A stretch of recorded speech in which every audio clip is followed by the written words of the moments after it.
All right, today we're going to pull back the curtain on one of the most powerful, maybe one of the most important technologies running the internet today, Kubernetes.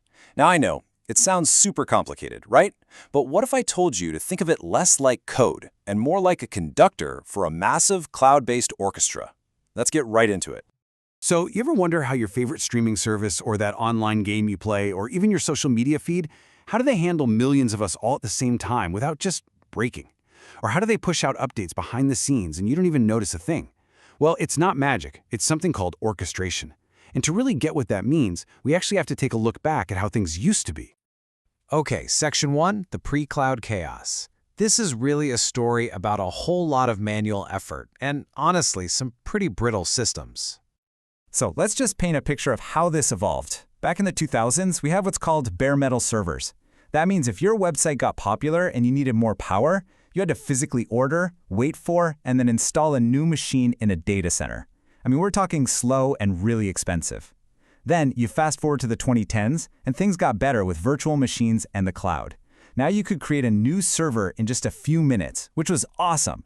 But you were still basically playing this high-stakes game of Tetris, manually trying to figure out how to cram all your different apps onto these VMs without wasting space or power. It was still a huge headache. The bottom line is, even with the cloud, the whole process was just complex, brittle, and so manual. Engineers have a word for this: toil. It's that repetitive, draining work. And the stakes were high. One wrong move, one little mistake, and the whole thing could just fall over. You literally needed entire teams of people whose only job was just keeping the lights on. It was clear there had to be a better way. And that better way? Well, it came in the form of a total revolution in a box. We're talking about a world in containers. Oh wait, let me break this down with an analogy, because this is really the key. Think about a virtual machine, or a VM, like it's a whole single-family house. It's got its own foundation, its own plumbing, its own electrical system, a full copy of an operating system, all for just one application. It's heavy. Now, a container, that's more like an apartment. You have one big building, the host operating system, and all the apartments share that core infrastructure. This makes each apartment, or each container, super lightweight, incredibly fast to spin up, and way more efficient. And for building apps, this was an absolute game changer. But of course, this amazing solution created a brand new problem, a really big one. So now, instead of managing a few big houses, you have an app made of hundreds, maybe thousands of these little apartments or containers. So how do you manage all of them? How do you make sure they're all running, talking to each other, and healthy? Yeah, who's going to conduct this new orchestra? And this is where the hero of our story finally makes its entrance. It's the digital conductor we needed to bring some serious order to all that chaos. And that conductor is Kubernetes. You'll often see it shortened to K8S. That's K, then the number 8, then S. Just because there are 8 letters between the K and the S. And really, at its core, Kubernetes is just a super powerful automation engine. Its one and only job is to take all those containers you have and manage everything about them, from start to finish. And this thing has a pretty incredible backstory. It was born inside Google, a place that, has been managing applications at a scale that's almost impossible to imagine for years. So they took everything they learned from doing that, all the hard lessons, and they built Kubernetes as an open source system. And that's key. It means they gave that unimaginable power to the rest of us. So what are the conductor's main jobs? Well, for starters, it completely automates rolling out new updates to your app. No more manual, risky deployments. And this is cool. If one of your containers crashes or breaks, Kubernetes just replaces it instantly. That's self-healing.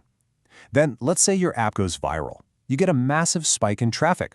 Kubernetes sees that and automatically scales up your app to handle the load, then scales it back down when things quiet down.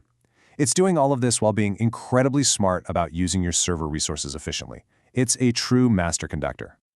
Okay, I know that all sounds amazing, maybe even a little magical, but how does it actually work? Let's take a look at the Conductor's toolkit, and I promise we'll see how the magic really happens without getting buried in technical jargon. All right, the secret sauce here is something called a declarative workflow. This is a total mind shift from the old way of doing things. See, you don't tell Kubernetes how to do something step by step. Instead, you just write a blueprint that declares what you want the final result to look like. You basically say, hey Kubernetes, my ideal world is to have 3 copies of my app running and they need to talk to this database. That's it. You just hand over that blueprint. From that moment on, Kubernetes works 24/7, tirelessly, to make the real world match your blueprint. And if anything ever breaks that match, like a container crashes, it immediately fixes it to restore your ideal state. It's this constant automated loop of making reality match your desire. And that idea, that declarative, automated approach, well, that's what leads us to the automated future. It's why this changes absolutely everything. I mean, just look at this. The biggest impact is the massive shift from toil to automation. Before, you might have teams spending, 90% of their time just doing manual work, fighting fires. With Kubernetes, that gets flipped on its head. Now, almost all of that is automated. And what does that mean? It means your smartest people are freed up to actually build new cool features for you, instead of just babysitting servers.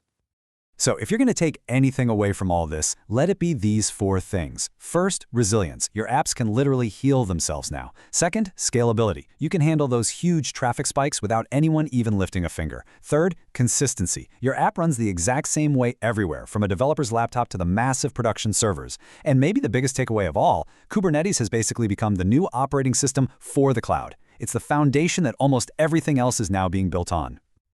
So when you think about it, with Kubernetes, we've basically taught the cloud how to manage itself. That is a massive leap forward, which really leaves us with this one fascinating question to ponder. Now that we've automated the foundation, what are the next amazing, complex things we're going to teach our systems to do for us?